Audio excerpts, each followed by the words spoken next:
une ce soir. On est mieux préparé que dans les années précédentes. On a appris des années précédentes. Les évacuations se multiplient en raison des inondations printanières. Ça nous fait une espèce d'épée de Damoclès là, en permanence sur la tête, là, de savoir qu'est-ce qui va se passer, comment est-ce que la rivière évolue.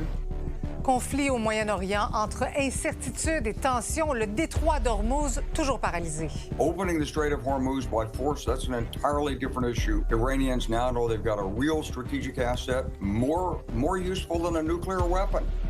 Manque de nourriture, insalubrité, une résidence pour personnes souffrant de troubles mentaux dénoncée. C'est comme s'ils abusent d'eux. J'ai vu une journée, ils leur servaient une sandwich à salade. Les animaux sont mieux nourris qu'eux autres.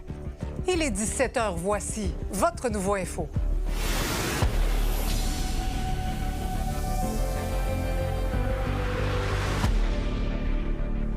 Bonsoir tout le monde, bon lundi. D'abord, en dernière heure, Québec vient de s'entendre avec les médecins spécialistes. La première ministre Christine Fréchette a fait savoir là, via ses réseaux sociaux que cette entente de principe respecte la capacité de payer des Québécois. Elle ajoute également que ça devrait permettre d'améliorer l'accès aux soins de l'ensemble de la population. Bien sûr, on ne connaît pas les détails de cette entente-là, mais je pourrais en discuter un petit peu plus tard avec Monsef Déragi, qui est porte-parole de l'opposition officielle en matière de santé. Maintenant, il faut dire qu'on a eu droit à un petit avant-goût de l'été samedi, mais on a encore les deux pieds dans le printemps. Avec la crue des eaux, il y a plusieurs municipalités qui continuent d'être aux aguets. L'Outaouais, d'ailleurs, est la région la plus touchée jusqu'à maintenant. Les services d'urgence font des pieds et des mains pour tenter de contenir l'eau. Lily, tu es sur le terrain, donc le front froid qui donne un peu de répit, mais il y a quand même un nombre important de cours d'eau, toujours sous surveillance. Oui, les Laurentides, la Naudière, l'Outaouais, Montréal sont les principales régions sous surveillance. On sait qu'il y a des résidences qui ont été inondées, mais aussi des routes. C'est le cas, par exemple, à Manawan. La communauté est presque complètement isolée parce que le principal lien routier est inondé. Je me trouve présentement à Sainte-Anne-de-Bellevue. Vous voyez derrière moi, le garage à bateau est presque complètement submergé par le lac Saint-Louis. Donc, les niveaux d'eau sont extrêmement élevés. Je reviens à l'Outaouais. Il y a présentement, c'est très triste ce qui se passe à Fort-Coulonge. Les inondations majeures causent beaucoup de détresse pour les citoyens. C'est ce matin, on s'est levé, puis il y avait 4 pouces d'eau. Et puis, moi, j'ai fait mes précautions au cas que la rivière monterait, là. Découragé. On a une inondation majeure actuellement en cours, c'est à Fort-Coulonge, dans l'Outaouais. Principalement, c'est en Outaouais, dans les Laurentides, les Laurentides et la Naudière, qu'on a les principaux enjeux. Là. 18 h hier soir, on a décidé d'enclencher les mesures parce qu'il fallait ériger des digues de sable là, tout le long de la route. Là. En fait, c'est une centaine de voyages de camions que ça a pris pour faire le long de la rive. On pense que ça va dépasser ce qui est prévu, mais la température nous aide beaucoup là, actuellement parce qu'il fait frais. On s'est inondé en 2017, là, l'eau est montée jusqu'ici à peu près. Là. Et ça a rentré... Et ça a poussé la fenêtre là, qui était sur le bord de débarquer. Là. Puis c'est rentré, puis ça a inondé le sous-sol. Là. On est dans le quartier-ville et le niveau de l'eau de la rivière des Prairies a énormément monté durant la fin de semaine. Ici, de notre côté droit, il y a une digue permanente qui a été installée par la ville qui permet de retenir l'eau, mais il y a des citoyens qui déplorent le fait qu'il n'y ait pas de digue. Ici, de l'autre côté, il y a seulement une digue qui est temporaire, en plastique et avec des sacs de sable. Mais l'eau de la rivière, pour l'instant, le ministère de l'Environnement s'oppose en fait à toute construction parallèle à la rivière. Pourquoi? Et donc il nous explique qu'en fait il faut que la rivière puisse prendre son lit naturel, c'est-à-dire l'ensemble des résidences qui sont ici. Comment vous trouvez ça? C'est pas très recevable d'un point de vue de résident. Faut voir que nous on a un sous-sol, c'est des dégâts principalement matériels. Mais dans les blocs ici, dans les blocs sur la rue Cousineau, il y a des gens qui habitent. S'il y a une rupture de digue, c'est dangereux, là, la sécurité des personnes est en jeu. Ça fonctionne quand même, mais c'est toujours installé dernière minute.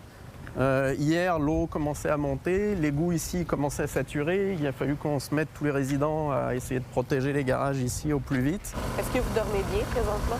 Pas terrible. Pas terrible, non. On dort d'un demi-œil et puis moi, je fais même des rondes. Là.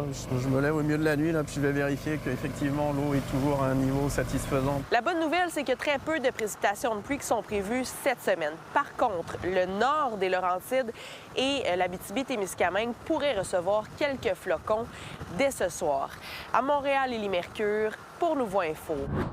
Guerre en Iran maintenant, la tenue d'une nouvelle séance de négociation entre les États-Unis et l'Iran est très fragile. Et voilà que le président américain a devancé la fin du cessez-le-feu entre les deux pays. Sabrina, la trêve prendrait fin donc mercredi en soirée? Oui, plutôt que jeudi, ce qui veut donc dire que la trêve du côté de l'Iran commencerait dans la nuit de mardi à mercredi du côté de l'Iran. C'est ce qu'a annoncé un petit peu plus tôt aujourd'hui Donald Trump. Et il a même dit qu'il serait peu probable que la trêve soit allongée aussi. Il y a eu certaines rumeurs à l'effet que peut-être que le président américain pouvait donc allonger la trêve. Ça ne serait pas le cas. Aujourd'hui, Donald Trump qui a réitéré des menaces. Il a dit que si les demandes des Américains ne sont pas répondues, il y aura beaucoup de bombes qui vont exploser. Je rappelle le cessez-le-feu qui a commencé le 8 avril dernier. Puis pendant ce temps-là, il y a la tenue de discussions mercredi qui demeurent à ce moment-ci incertaines. Oui, donc là, ce qu'on sait, c'est que possiblement demain, il y a une délégation des États-Unis qui doit prendre le chemin donc du Pakistan. Il y a le vice-président américain J.D. Vance qui devrait faire partie de la délégation qui est prévu mercredi. Ça va donc être la dernière journée pour ce qui est du cessez-le-feu. Mais ce qui bloque quand même dans toutes ces négociations-là, c'est le fameux blocus américain des ports d'Iran. Donc, on revient au détroit d'Ormuz. Donc, l'Iran avait rouvert le détroit d'Ormuz la semaine dernière pour mieux le refermer parce que les États-Unis avaient dit, nous, on veut maintenir quand même la fermeture, donc le blocus des ports d'Iran. Il y a même le ministre iranien des Affaires étrangères qui a dit aujourd'hui que les actions provocatrices et les violations répétées du cessez-le-feu, c'est vraiment un obstacle majeur concernant toute résolution diplomatique, bien sûr, du conflit. Et plus tôt aujourd'hui, sur Truth Social, Donald Trump a dit, tant qu'il n'y aura pas d'accord, on va maintenir le blocus quand même. Et ça fait réagir aujourd'hui le président français Emmanuel Macron. Il est vraisemblable que, suite à la décision américaine de maintenir un blocus ciblé sur Ormuz, en particulier pour tout ce qui touchait l'Iran, les autorités iraniennes ont changé leur position initiale. Je pense que c'est une erreur des deux côtés. Et on a appris, Sabrina, en fin de journée, qu'une Canadienne a été tuée dans une fusillade au Mexique. Oui, et 6 autres personnes également. C'est ce qu'a confirmé, en fait, les autorités mexicaines en toute fin de journée. Alors, c'est survenu aux pyramides de Teotihuacan, en plein cœur du Mexique, à moins de 3 heures de Mexico. Vous le voyez, en fait, sur cette image, cette zone archéologique-là. Alors, ce qu'on sait pour l'instant, c'est qu'il y a un homme qui aurait donc ouvert le feu à plusieurs reprises dans cette zone archéologique avant de retourner possiblement son arme contre lui. Le gouvernement a dit qu'il y a une arme à feu, une arme blanche et des cartouches utilisables qui ont été saisies. On ne connaît pas encore, par contre, les motivations derrière ce geste, mais bien sûr, on vient de voir des images qui ont été partagées sur les réseaux sociaux. Le directeur du FBI, Kash Patel, poursuit le magazine The Atlantic pour 250 millions de dollars.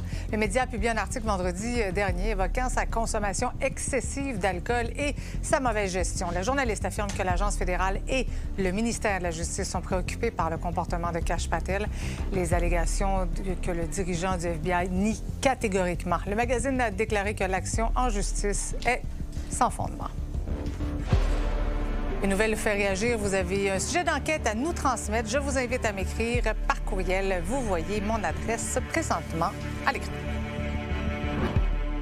Destination Autonomie, c'est le nouveau livre qui sortira demain, qui est écrit par le chef conservateur du Québec. Il est avec nous ce soir, Éric Duhem. Bonsoir. Bonsoir. Merci d'être avec nous en studio. Donc, c'est un ouvrage qui présente votre vision d'un Québec plus autonome. Dites-nous, qu'est-ce qui vous laisse croire que ça marcherait davantage avec le gouvernement conservateur? Bien, d'abord, on est des conservateurs. Il y a des conservateurs dans toutes les provinces. Être conservateur, par définition, c'est être plus décentralisateur. On l'a vu, Brian Mulroney avait fait le beau risque avec Mitch. Il avait essayé quand même de travailler pour donner davantage de pouvoir au Québec. Stephen Harper, quand il est arrivé à Ottawa aussi, il nous a même reconnu les Québécois comme étant une nation. Et je pense qu'on a besoin de faire des alliances avec les autres provinces. Présentement, l'Alberta est la province la plus autonomiste au Canada. Danielle Smith a gagné un paquet de combats. Elle a réussi à avoir son pipeline. Elle a réussi à faire même démissionner Stephen Guilbeault. Mais pourquoi, selon vous, ça marche plus dans ce sens sens-là que ça a pu marcher avec François Legault, par exemple? Parce qu'ils se sont donné un rapport de force. Au Québec, là, on a juste pris des lettres, puis on envoyait ça à Justin Trudeau, puis ça finissait dans des chiqueteuses. C'est évident qu'on n'a rien reçu en retour. Mais ça serait quoi votre rapport de force? Bien, d'abord, ça serait de dire on va faire alliance avec les autres provinces. Justement, il y a des provinces autonomistes avec le gouvernement, par exemple de l'Alberta, mais aussi des autres provinces conservatrices. On va adopter une loi de l'autonomie. En Alberta, ils appellent ça la loi sur la souveraineté de l'Alberta. En Saskatchewan, c'est Saskatchewan First, la Saskatchewan d'abord, pour protéger une espèce de forteresse, pour dire à chaque fois qu'il y a une ingérence fédérale, on va la documenter, la contester judiciairement, la dénoncer publiquement. Donc, il faut qu'on se batte pour nos droits, parce que c'est ça le but du Parti conservateur, c'est accroître le pouvoir québécois à l'intérieur de la Confédération canadienne. C'est ce que vous appelez l'observatoire du fédéralisme toxique dans votre pays. Parce que ce qui est toxique dans le fédéralisme actuel, c'est qu'on a créé un pays où il y avait un gouvernement fédéral et un gouvernement provincial et qu'ils étaient tous les deux souverains dans leur champ de compétences. Aujourd'hui, on a un gouvernement qui essaie de dominer l'autre. Le fédéral essaie de dominer le Québec puis de nous imposer ses normes. Ça, pour nous, c'est toxique à la base même. C'est contraire à l'esprit des pères de la Confédération. Mais de notre côté, si Ottawa vous dit non à une demande, qu'est-ce que vous faites? Bien, on se bat puis on essaie de faire des consensus au Québec. On tend la main aux autres partis d'opposition ici à l'Assemblée nationale. On fait alliance avec l'Alberta. Mme Smith, Ottawa, il a dit non 3 fois là, avant qu'elle réussisse. Puis elle est allée devant les tribunaux, puis elle a même contesté leur ingérence, puis elle a gagné devant la Cour. Donc, c'est d'être plus têtu que François Legault? Absolument, d'être plus bagarreur, je vous dirais. Dites-moi, si on regarde ce qui s'en vient, les élections, vous visez combien de députés? Bien, écoutez, moi, je veux qu'on soit une douzaine minimum parce que la loi à l'Assemblée nationale fait en sorte que quand tu as 12 députés, tu es un groupe parlementaire reconnu. Donc, c'est 12 députés ou 20 Je pense que c'est important que la voix conservatrice soit entendue. Il y a plus d'1,5 million de Québécois qui ont voté pour nous. Là, il est temps qu'on fasse notre entrée à l'Assemblée nationale. Est-ce qu'en bas de 12, ce serait un échec? Bien, là, je dirais pas, je vais analyser les résultats quand on va les avoir, là. Mais mon objectif, puis je vais m'assurer, puis je vais travailler fort, puis toute notre équipe va travailler très fort pour que le 5 octobre, on fasse une grande entrée à l'Assemblée. La semaine passée, on s'est parlé et vous nous avez dit que vous étiez effectivement en maraudage, que vous souhaitez annoncer des noms populaires qui se joignent au Parti conservateur. Ça va venir quand, ces annonces-là? Là, cette semaine, je lance mon livre, fait que ma priorité, c'est focaliser sur l'autonomisme pour cette semaine. Mais au cours des prochaines semaines, là, on va avoir des annonces importantes puis intéressantes à faire. Vous proposez même un hymne québécois. Avez-vous déjà le refrain? Ou... Non, voulez-vous qu'on chante ça ensemble? Merci beaucoup, M. Diem. Ça a été un plaisir. Bye-bye. Au revoir. Attention, à partir d'aujourd'hui, l'essence est moins chère, mais est-ce que c'est vraiment une bonne idée? La taxe d'assises est maintenant suspendue, et ce jusqu'à la fête du travail en septembre. Nous devons prendre soin les unes sur les autres. Les unes et les autres, pardon. Ça devrait réduire la facture d'environ 10 sous pour l'essence régulière et 4 sous pour le diesel. Et maintenant, on peut aller vérifier. Au Québec, la moyenne d'aujourd'hui, lundi, est de 183,2 sous le litre. Et la semaine passée, on était à 191,9.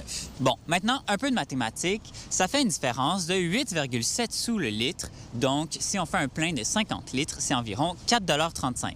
Après, ça peut évidemment fluctuer selon la station d'essence et ta région. Pour trouver les prix les plus bas, tu peux regarder nos cartes interactives sur notre page web en balayant le code QR.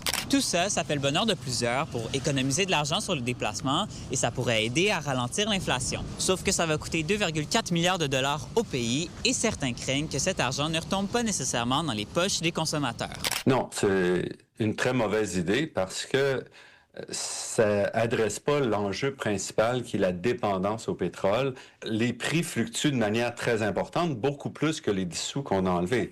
Donc, on se retrouve quand même dans une situation où les prix restent très élevés. Donc, c'est une réduction de taxes qui favorise les plus riches, qui défavorise les gens qui sont dans les villes, qui utilisent peu la voiture et qui pourtant font aussi face à des augmentations du coût de la vie importantes. Et aussi, l'éléphant dans la pièce, c'est le message que ça envoie d'un point de vue environnemental. Évidemment, ça aide le portefeuille, mais ça reste qu'on continue d'encourager la consommation du pétrole. L'inflation s'est accélérée en mars, 2,4 % à l'échelle nationale, soit plus d'un demi-point de pourcentage de plus qu'en février. Ça s'explique par, bien sûr, le conflit au Moyen-Orient et la fermeture du détroit d'Ormuz qui ont fait bondir le prix de l'essence. La facture a augmenté de 21 % en un mois, soit la plus forte hausse jamais enregistrée selon Statistique Canada. L'inflation alimentaire a, quant à elle, ralenti pour s'établir à 4 % comparativement à 5,4 % en février.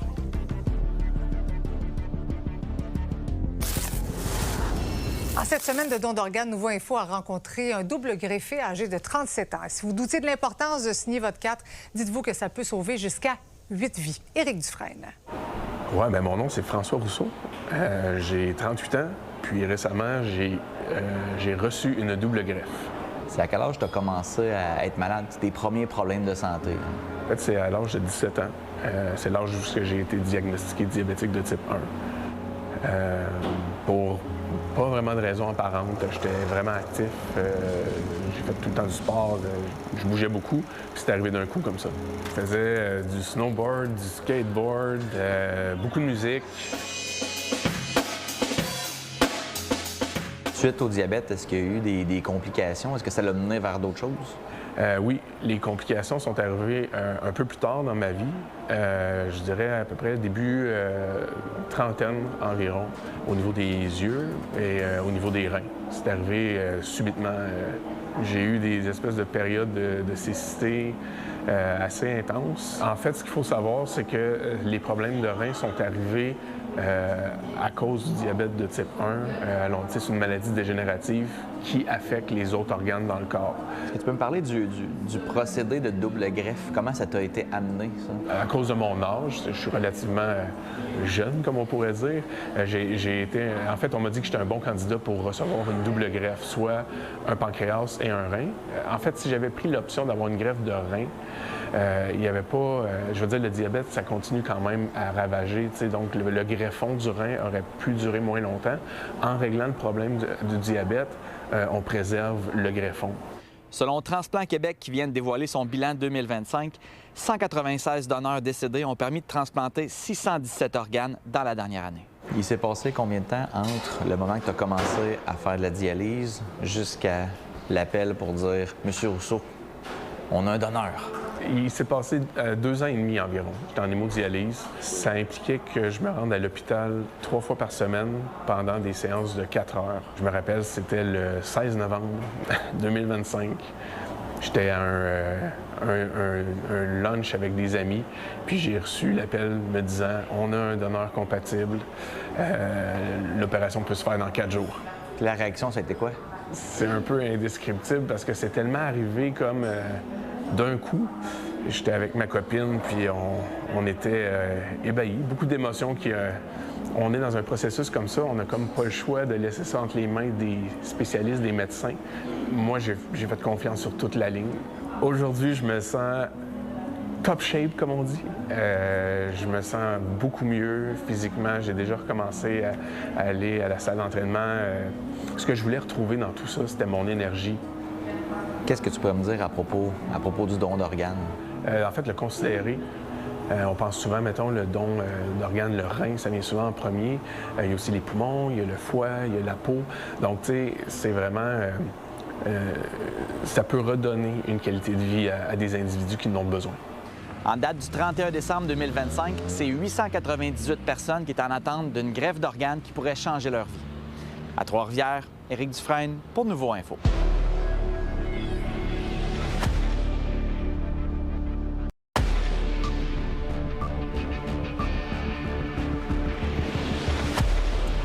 Fanny est en Estrie, c'est Frédéric qui est en Mauricie ce soir. Mais je commence avec toi, Mathieu, à Québec.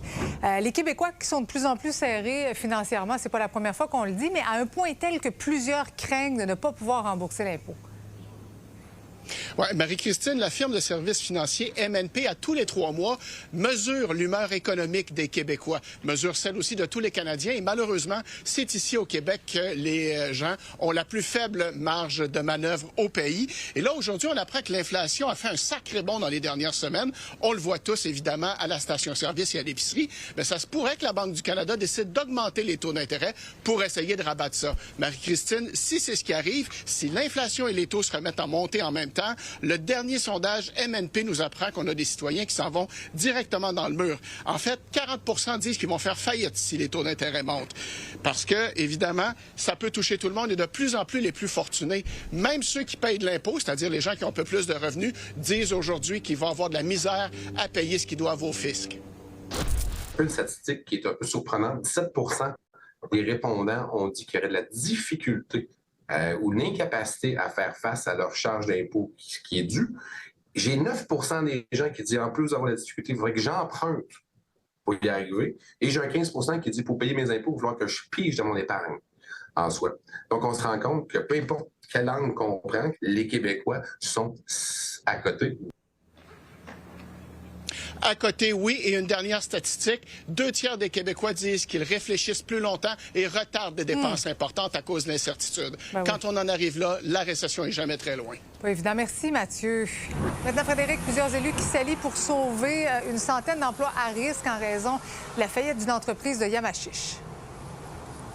Les élus locaux ont uni leur voix aujourd'hui pour demander un sursis aux créanciers de l'entreprise Duchesne et Fils à Yamachiche qui emploie plus de 140 personnes dans la région. Le maire de Yamachiche, le caquiste Simon Allaire et le bloquiste Yves Perron ont tous souligné lors de la conférence de ce matin l'importance vitale de cette entreprise presque centenaire pour l'économie régionale. Ils demandent au moins 30 jours supplémentaires pour donner une chance aux investisseurs de proposer un nouveau plan de relance pour l'entreprise et ainsi éviter le pire. Dans les derniers mois, il y a plusieurs plans qui ont été proposés, mais ils ont été jugés insatisfaisants par les créanciers. Selon les élus, ce délai de 30 jours supplémentaires permettrait vraiment de changer la donne. On a rencontré des employés ce matin et ils ont encore le confiance de pouvoir garder leur emploi. Moi, je garde espoir, même 0,1 % de chance qu'il arrive quelque chose de positif, je reste positif. Moi, je pense que dans un 30 à 60 jours, il y a certains groupes qui seraient capables de formuler des choses très cohérentes qui pourraient se tenir. Dans un dossier comme celui-là, c'est sûr que les partenaires financiers ils doivent mettre des scénarios, travailler des scénarios, entre autres que ce soit avec Investissement Québec ou avec des bailleurs de fonds fédéral, mais c'est important de leur donner du temps pour que ce qu'ils déposent, ça tienne la route, que ce soit solide. Si rien ne change, la décision finale sur la liquidation des actifs de l'entreprise devrait normalement avoir lieu le 24 avril prochain. Merci, Frédéric. On s'en va en Estrie maintenant, Fanny. Il y a un cimetière où on a coupé tous les arbres et ça fait énormément réagir. Ça se passe dans la toute petite municipalité de Barnston-West. En fait, c'est la fabrique de la paroisse Saint-Apôtre qui dit avoir été dans l'obligation de couper la majorité des arbres et toutes les haies qui entourent le cimetière Saint-Wilfrid de King's Cross parce qu'ils endommageaient finalement les pierres tombales, soit parce qu'il y a des arbres qui avaient tombé, soit par les racines. Il y avait aussi les haies qui prenaient tellement de place qu'ils venaient cacher les pierres tombales. Alors, pour sauver sur les coûts d'entretien, on a coupé sans consulter les citoyens et ça fait réagir les paroissiens. Au niveau de l'entretien de la haie de cèdre, c'est que le problème était le coût, puis la hauteur et la largeur de la haie de cèdre. Ça nous coûtait 2 500 $ et plus pour la taille de la haie de cèdre. Là, ils réalisent un peu plus une fois qu'on leur explique le pourquoi. Ils réalisent que oui, c'est un fait. Puis le problème aussi, si on donne toujours 2 500 $, mettons aux 2 ans, dans pas long, on n'aurait plus d'argent pour notre cimetière. Alors, il faut dire aussi que les rites funéraires ont changé. Les gens achètent moins de l'eau. Il y a moins de cercueils aussi qui se font enterrer. Donc, ça fait moins de revenus, évidemment, pour le cimetière. Alors, ce qu'on veut faire, là, c'est de mettre une clôture pour remplacer les haies de cèdre. Mais évidemment, là encore, on est en recherche de fonds pour financer le tout. Merci, Fanny. Voici ce qui vous attend au cours de la prochaine demi-heure. Les critiques entourant le déploiement du dossier santé numérique se multiplient. On reçoit le critique libéral en matière de santé. Mark Carney profite du week-end pour présenter sa ligne de conduite face aux États-Unis. Sur YouTube, le commentaire de Yves Boisvert. Et on revient bien sûr sur la première victoire des Canadiens face au Lightning de Tampa Bay avec les gars du 5 à 7. Mais d'abord, on va aller à Hawkesbury ce soir, en Ontario. C'est tout près de la frontière avec le Québec parce qu'il y a un établissement pour personnes aux prises avec des troubles mentaux qui est soupçonné de négligence. Les résidents ne mangeraient pas à leur faim. Il y a même une infestation de punaises de lit qui a été signalée. La direction nie toutes ces allégations. Lila Mouche s'est rendue sur place. Il y a des punaises de lit. Tu m'as montré aussi le lit que Samuel avait, complètement creusé. Depuis combien de temps tu dormais sur ce lit? Il était là quand je suis arrivé. Ça fait 3 ans et 3 mois. Je suis arrivé le 21 décembre 2022. Samuel est un adulte schizophrène fonctionnel de 40 ans, diagnostiqué il y a 20 ans. Et depuis 3 ans, il vit dans une résidence pour adultes à Hawkesbury, à la frontière entre le Québec et l'Ontario. Mais s'agit-il d'un cas isolé? Il y en a que ça a frappé plus que d'autres. Fait que c'est ça, quand tu te réveilles le matin, puis tu as des nouvelles morsures, je trouve que c'est comme c'est mal, là. C'est mal. Mais puis à cause des punaises de lit, ils n'ont pas le transport en commun. Ils n'ont plus de droit au taxi à cause des punaises. Il y a bien des choses que Ça va attendre avant qu'ils puissent avoir les services. On paye, c'est-tu 1700 ou 1800? 1800.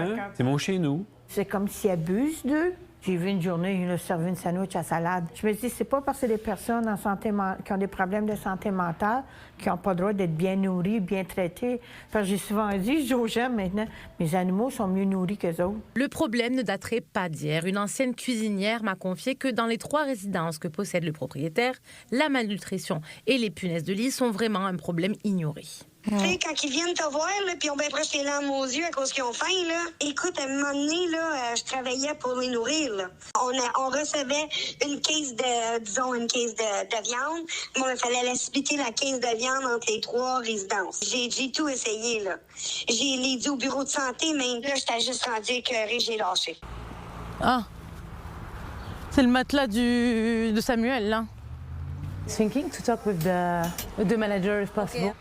The situation in the Cameron residence, you'd say the bed bug situation is under control. Yes. The person who was sleeping in this bed, obviously it's broken. He said like he was sleeping on his bed for the last 3 years.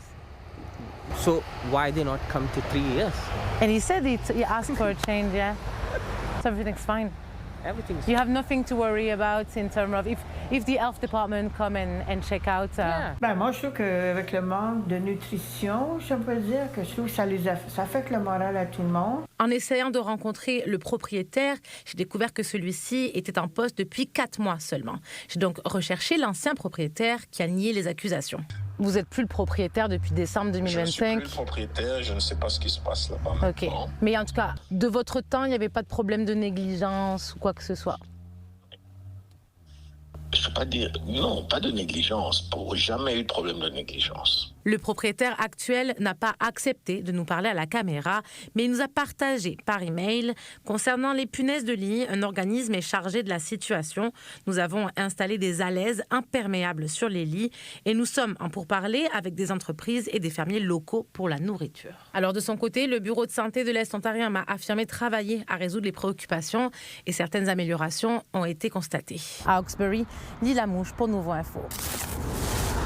Vous allez entendre parler de plus en plus du dossier santé numérique parce que c'est à partir du 9 mai que les projets pilotes seront déployés. Mauricie, centre du Québec et nord de l'île de Montréal. D'abord, il faut rappeler qu'il s'agit d'un vaste projet d'informatisation des données médicales pour uniformiser les pratiques, optimiser le travail du personnel également. Ces projets pilotes sont évalués aujourd'hui à 402 millions de dollars. Le porte-parole de l'opposition officielle en santé est avec nous, Monsef Déragi. Bonsoir. Bonsoir, Mme Bergeron. Alors, ce week-end, vous avez sonné l'alarme parce que y a des professionnels de la santé qui craignent les impacts sur les patients. Qu'est-ce qu'ils craignent exactement? Bien, ils craignent plusieurs choses. Premièrement, l'impact sur la sécurité des patients. C'est ça qui les a poussés à contacter un élu parce qu'il n'y a pas d'écoute à l'intérieur. Mais qu'est-ce que vous voulez dire, la sécurité des patients? Des erreurs de prescription, le délestage. Il va y avoir de l'impact parce que c'est un logiciel qui est très complexe et c'est une adaptation d'un logiciel utilisé dans les hôpitaux américains, ici dans un contexte québécois. Problème de traduction aussi, je pense. Problème de traduction, le nombre de clics pour changer une prescription médicale. Donc, ce n'est pas si facile que ça. Et quand vous savez, vous avez sur le terrain des professionnels, des infirmières, des médecins qui lèvent le drapeau rouge pour te dire on n'est pas prêt parce qu'on n'a pas le strict minimum. La moindre des choses de Santé Québec, c'est de les écouter. Mais Santé Québec dit, et je vais reprendre les mots de Santé Québec, dit que vous n'êtes pas familier avec les dimensions du projet puis que les équipes sur le terrain allaient être très bien équipées.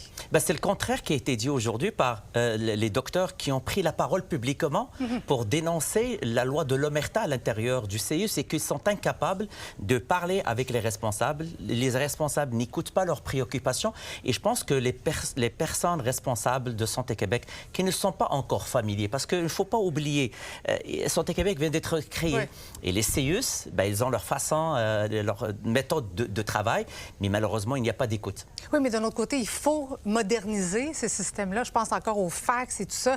Et il faut que ça se fasse. Donc, à un moment donné, il faut que le projet pilote aille l'avant pour connaître les failles et ce qui fonctionne bien, non? Mais attention, il n'y a personne qui est contre la transformation numérique. Les professionnels de la santé avec qui je me suis entretenu durant les 2 enquêtes, en Mauricie et à Montréal, sont pour la transformation numérique. Mais pas à n'importe quel prix, parce que ces professionnels m'ont posé la question, qui est imputable en cas d'erreur? Ce qu'ils veulent, c'est minimiser le risque d'erreur. Ils veulent repousser, mais Santé Québec ne veut pas?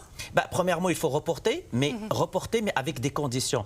Recruter plus d'archivistes, parce parce qu'il y a un travail clérical qu'on demande à un médecin de faire. Transcrire les anciens dossiers des patients dans le nouveau système, ça n'a aucun bon sens de payer des médecins pour faire ça. Même le ministre de la Cybersécurité a dit qu'on devrait le repousser. Mais sérieusement, moi, je salue le courage du ministre de la Cybersécurité qui était la première personne à lever le drapeau rouge par rapport au DSN. Demain, d'ailleurs, je vais surveiller s'il va rester ou bien la CAQ va le mettre dehors. Un mot en terminant. Entente avec les médecins spécialistes. Comment vous réagissez à ça? Il était temps, mais le diable est dans les détails. On va suivre l'entente. Merci beaucoup, Monsef, d'avoir été avec nous ce soir. Merci, Mme Bergeron.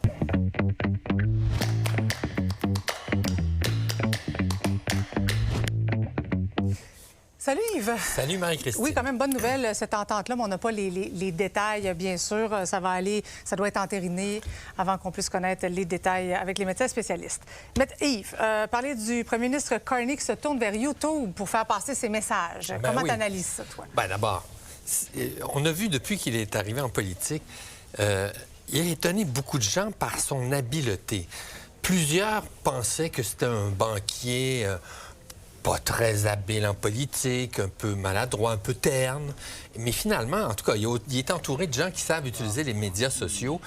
Sa campagne a été beaucoup sur Instagram, sur TikTok.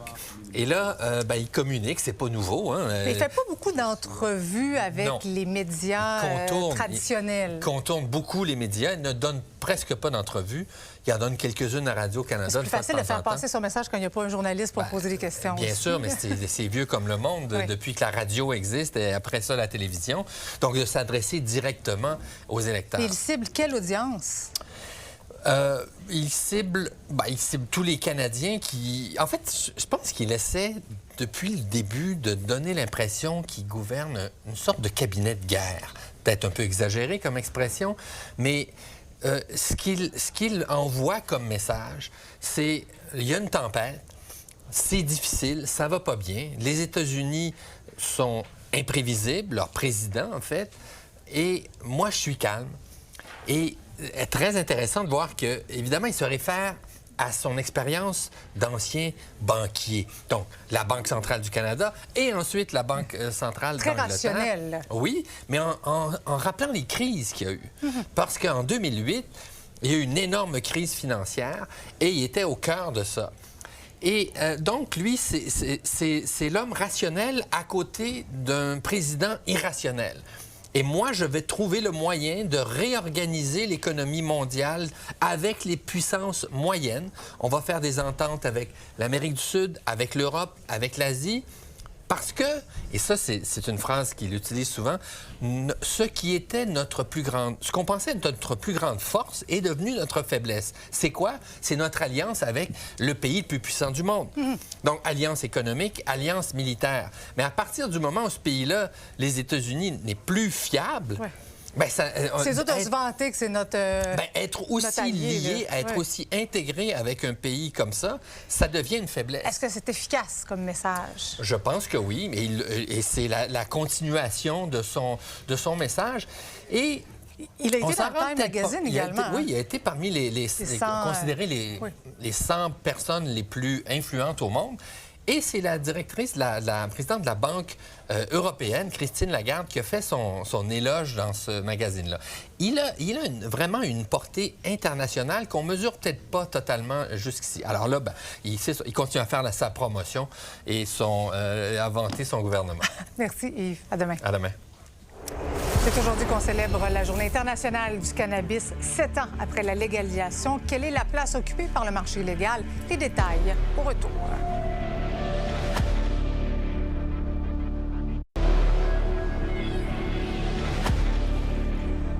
Partout dans le monde, aujourd'hui, on célèbre la Journée internationale du cannabis. C'est pas une fête reconnue par les Nations unies, mais elle est soulignée depuis le début des années 70. Étienne Fortin-Gauthier fait le point 7 ans après la légalisation, alors que le marché noir est encore bien vivant.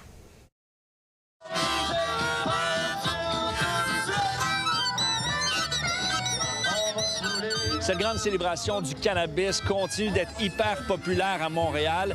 Si certains se sont tournés vers la SQDC depuis 7 ans, d'autres s'en cachent pas. Ils misent encore sur le cannabis illégal.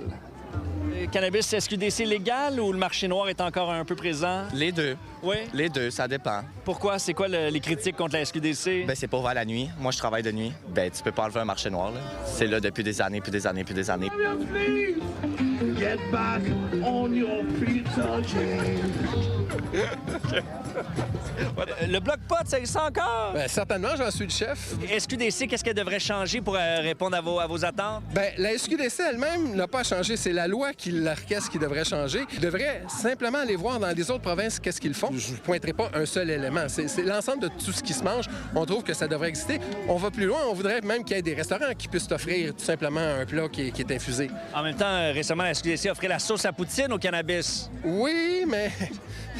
Vous n'avez pas été convaincu? Non, pas du tout. Ma mère, je passe en TV! Est-ce que c'est du cannabis légal, ça? Oui! Mais oui! Un peu de tout mélangé, dans le fond, c'est mes petits restants, je m'accumulais. Plus que des petits restants? Ouais. Accumulés au fil de l'année, ouais. Ça, c'est le genre de produits qui sont illégaux au Québec. Des produits avec du cannabis, mais sous forme de bonbons, des jujubes. C'est exactement ce que la SQDC ne veut pas vendre parce que, justement, ça pourrait attirer les enfants. Le problème, c'est que c'est largement disponible sur Internet. Le marché illégal est très créatif, hein, et le marché illégal agit à des places où nous, on ne peut pas agir. Au départ, la SQDC ne voulait pas vendre des produits de vapotage. C'était à la suggestion de la santé publique du Québec. Mais face à la popularité de ces produits, la SQDC a changé son fusil d'épaule. On a pris la décision d'en commercialiser parce que ce qu'on retrouve sur le marché illégal était tellement dangereux que ne pas en offrir n'était pas un bon statu quo. Les jujubes en Ontario, c'est légal. Au Québec, il n'y a pas de nouveau là-dessus? Non, présentement, la réglementation québécoise nous interdit de commercialiser des produits qui peuvent sembler attrayants, c'est-à-dire des bonbons, des chocolats, tout ce qui pourrait inciter à consommer davantage. On travaille dans une perspective pour que les gens aient cherché ce qu'ils ont besoin, mais qui ne cherchent pas à consommer davantage, et on ne veut pas non plus banaliser le cannabis. On est très conscient que le cannabis, c'est une drogue. C'est pas simple d'avoir un portrait clair des parts de marché du cannabis légal face au marché illicite. Ce qu'on sait par contre, c'est qu'en 2020, la SQDC vendait 46 tonnes de cannabis par année, alors qu'en 2025, on était rendu à 149 tonnes. À Montréal, Étienne Fortin-Gauthier pour Nouveau Info.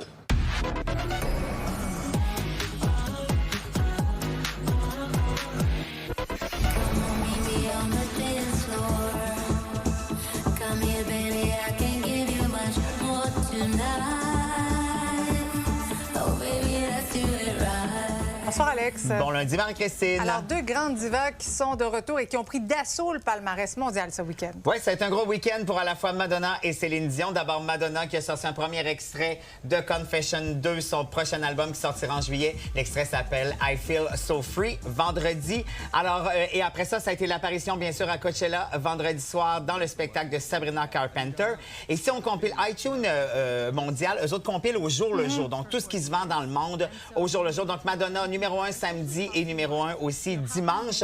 Et là, en fin de journée, aujourd'hui, on apprenait que la pauvre Madonna, elle a perdu, en fait, elle s'est fait voler ses vêtements de vendredi soir au spectacle. Puis elle aimerait ça les retrouver, elle le demande gentiment sur ses réseaux sociaux parce que ce sont des vêtements classiques d'une vingtaine d'années. C'est d'ailleurs ce qu'elle portait quand elle-même l'a fait Confession.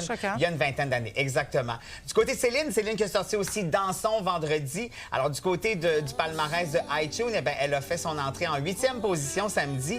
Elle a glissé en 15e position dimanche, mais c'est quand même un bon départ. Et sur Spotify, déjà 2 millions d'écoutes pour notre Céline. Alors, je pense que ça augure bien pour l'automne. Maintenant, parle-moi du spectacle Écho qui s'installe dans le Vieux-Port de Montréal cet été. Exactement. On l'avait annoncé que le spectacle allait être là. Donc, Écho qui a été, en fait, inventé ici, projeté fait pour la première fois en 2023. Et là, on ajoute 5 semaines de supplémentaires. Donc, ça va commencer le 20 mai et ça va se terminer le 31 juillet. C'est la première fois qu'on annonce aussi autant de supplémentaires. Ouais. Et bien sûr, c'est une tradition l'été, en fait le printemps, même que le chapiteau s'installe dans le Vieux-Port. Et donc, les billets sont en vente sur le cirquedusoleil.com. On peut déjà s'en procurer. Toujours aussi populaire. Oui, c'est un très beau spectacle. Maintenant, une première bande-annonce pour le film Françoise qui fait beaucoup jaser. Oui, exactement. Donc, film Françoise qui met en vedette Louis Morissette dans le rôle de François et de Françoise. Donc, le scénario, c'est un scénariste, François, joué par Louis Morissette, qui a de la misère à pondre un nouveau projet projet et qui va cocher la case transgenre pour avoir du financement. Et finalement, ça va fonctionner. Donc, il va devoir se transformer en personne transgenre. Et bien sûr, les gens se disent, mais pourquoi ce n'est pas une personne transgenre qui joue le rôle? Bien sûr, c'est le rôle d'un gars qui se fait passer pour un transgenre. Le scénario est de Jean-François Léger et aussi de Gabrielle Bouliane-Tremblay, qui est elle-même autrice et transgenre. Je pense qu'avant de monter aux barricades, on peut attendre le 8 juillet quand le film va sortir. Oui, si on n'est pas d'accord, exactement, on pourra le dire. Exactement. Merci beaucoup, Alex. À demain. Bonne soirée. Les sports, on retourne. C'est tout. Yannick, Frédéric, bonsoir, bon lundi. Bonsoir, bon lundi. Bonsoir, bon lundi. Départ canon pour le Canadien contre le Lightning et tout ça grâce à Slavkovski. Oui, Juraj Slavkovski qui en a marqué 3 hier dans la victoire du Canadien et 3 buts qui ont été marqués en avantage numérique en plus. En fait, il est devenu le premier dans l'histoire à réussir un tour du chapeau avec des buts en avantage numérique, incluant le but de la victoire en prolongation. En 6 matchs de série, Juraj Slavkovski a 5 buts. Alors, la grande vedette de ce match... Ça s'accroche. Permets-moi de rire, s'il te plaît.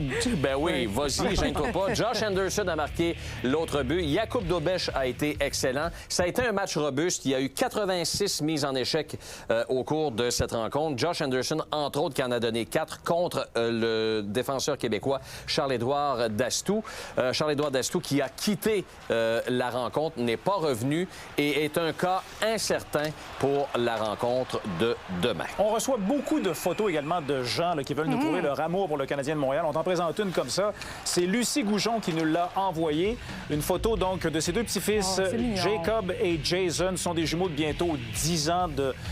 fiers supporters du Canadien de Montréal qui ont bien apprécié la victoire d'hier. Mais les gens vous envoient comme ça là, des photos par texto. Comment les gens font pour vous démontrer leur amour des Canadiens comme ça? Alors, si demain, vous vous préparez pour le deuxième match de la série, entre autres, Marie-Christine, là, vous êtes en famille, vous êtes avec des amis, vous allez au resto, vous préparez un tailgate à la maison. Alors, envoyez-nous tout ça à le5à7@rds.ca, Marie-Christine, et on va présenter la photo en ondes. Avec plaisir à part de ça. La présentation de la 130e édition du mythique marathon de Boston aujourd'hui. Oui, c'est le plus vieux marathon couru annuellement sur la planète, donc c'est le plus ancien.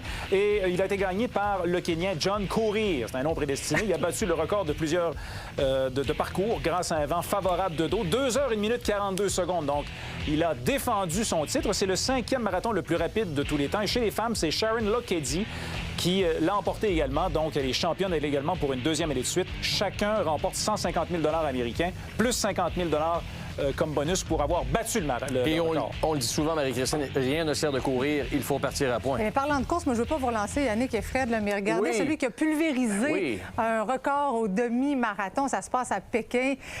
Il a toute une foulée. Regarde ça, c'est un robot.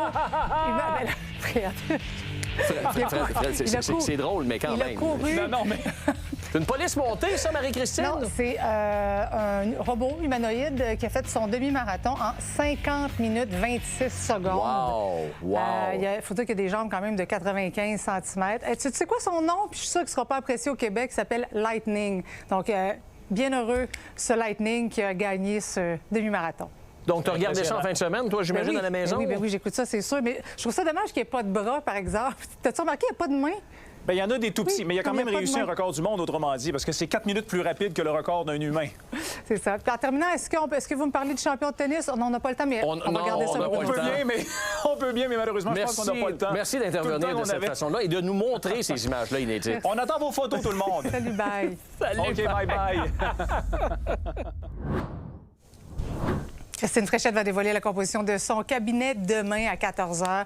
La nouvelle première ministre devrait apporter des changements sans toutefois être en rupture radicale, semble-t-il, avec Claire Legault. Son adversaire dans la course à la chefferie, Bernard Drinville, pourrait devenir un super ministre de l'économie. Éric Girard, Sonia Bélanger, Sonia Lebel, France-Hélène Duranceau et Simon Jolin-Barrette conserveraient, quant à eux, leur portefeuille. Donc, ce sera bien intéressant à suivre ça demain. Et je présume que les débatteurs auront quelque chose à dire demain. Oui, sûr. ce soir et demain, ça c'est sûr. Mais ce soir, les débatteurs vont s'intéresser à la crise économique à Cuba, Michel. Oui, crise majeure, principalement due au blocus énergétique là, imposé par les États-Unis, donc pas de pétrole du Venezuela ou du Mexique. Sabrina nous parlait vendredi d'une initiative d'un Québécois qui organise un vol nolisé pour amener de l'aide là-bas parce qu'il manque de tout. Le Canada a annoncé là, en février et vendredi un total de 13 millions de dollars pour aider avec la relation qu'on a avec les Cubains. Est-ce qu'on ne devrait pas aller plus loin? Le Canada doit-il en faire plus pour aider les Cubains? C'est la question du débat de ce soir. Merci, Michel. Bonne soirée. Excellente soirée à notre antenne. On se retrouve demain, 17h. Bye-bye.